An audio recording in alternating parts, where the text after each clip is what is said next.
Grammar میں اور spellings میں، تو اس کی پوری ذمہ داری میں لیتا ہوں، اور اگر آپ اس کی نشاندہی اگر کریں تو انشاءاللہ آئندہ ایڈیشن میں جو ہے اس کی تلافی کی جائے گی. شکریہ.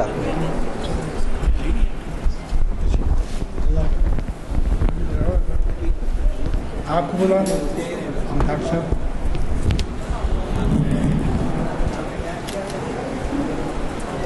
شکیل صاحب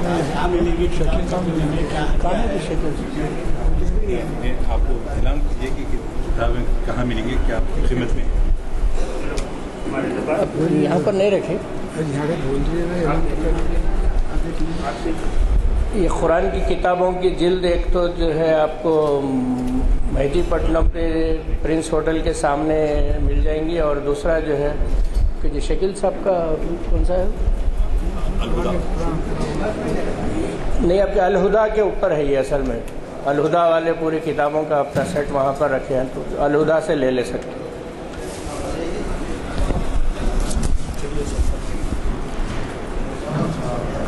بسم اللہ الرحمن الرحیم.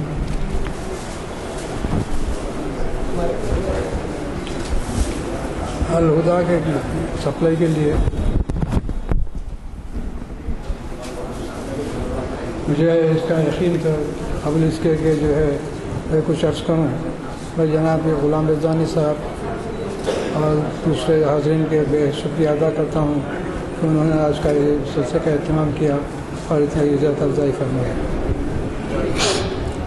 مجھے اندازہ تھا کہ آج کے اس موقع پر کافی لوگ اس کو جلسے میں آئیں گے، اور بعض چیزوں کے تعلق سے ہم جو تفصیلات معلوم کرنا دینا چاہتے تھے کوئی تقریری حالت نہیں کر، اس لیے میں نے کیا کیا ہے، اس کا رائٹ اپ تیار کیا تھا. ابھی سرکولیٹ کیا گیا ہے رائٹ اپ میں 3 آئٹم دیے گئے ہیں. ایک قرآن کی تعلق سے بتایا گیا ہے، اس کے بعد جو ہے قرآنی ارشادات کا کیا کس کے ماحول میں تیار کیا گیا وہ بتایا گیا ہے، اور پھر تیسری چیز یہ بتائی گئی کہ قرآنی آیات کا جو ہم ذکر کر رہے ہیں تو اس کو ہم کس حد تک جو ہے عظمت کے ساتھ اس کا اہتمام کرتے ہیں. ان چیزوں کے اگر کیا جائے گا تو حقیقی معنوں میں یہ قرآنی ارشادات کا جو مقصد پورا حاصل ہوگا. اسی وجہ سے میں آپ سب حضرات سے درخواست کرتا ہوں کہ قرآنی ارشادات کی جتنی تفصیلات بیان کی گئی ہیں اس میں تفصیل سے اس کو پڑھیے، اس کو خود پڑھیے، چونکہ قرآنی ارشادات کی تفصیل ہے. اس کا مخاطب وہ جوان طبقہ ہے جو دین اور شاعر دین سے غیر محسوس طریقے کو دور ہوتا جا رہا ہے. ہم دیکھتے ہیں کہ آج نوجوان طبقہ مذہب سے بہت دور ہوتا جا رہا ہے. اس کے باوجود ناامیدی کے اس ماحول میں ماشاء اللہ سے نوجوانوں میں شعور بیدار ہے. اس کے اندر قرآن فہمی کا جذبہ پیدا ہو جاتا ہے. وہ چاہتے ہیں کہ قرآن مضامین سے زیادہ سے زیادہ تحقیق حاصل کریں، مگر وقت کی تنگی، زبان پر عدم شعور اور عام فائر انداز میں لٹریچر کے عدم دستیابی کی وجہ سے وہ اپنی پیاس بجھانے سے قاصر ہے. اس کی ضرورت کو پورا کرنا کہ قرآن ارشاد تعلیم کا مقصد تھا. آخر دعوانا الحمدللہ.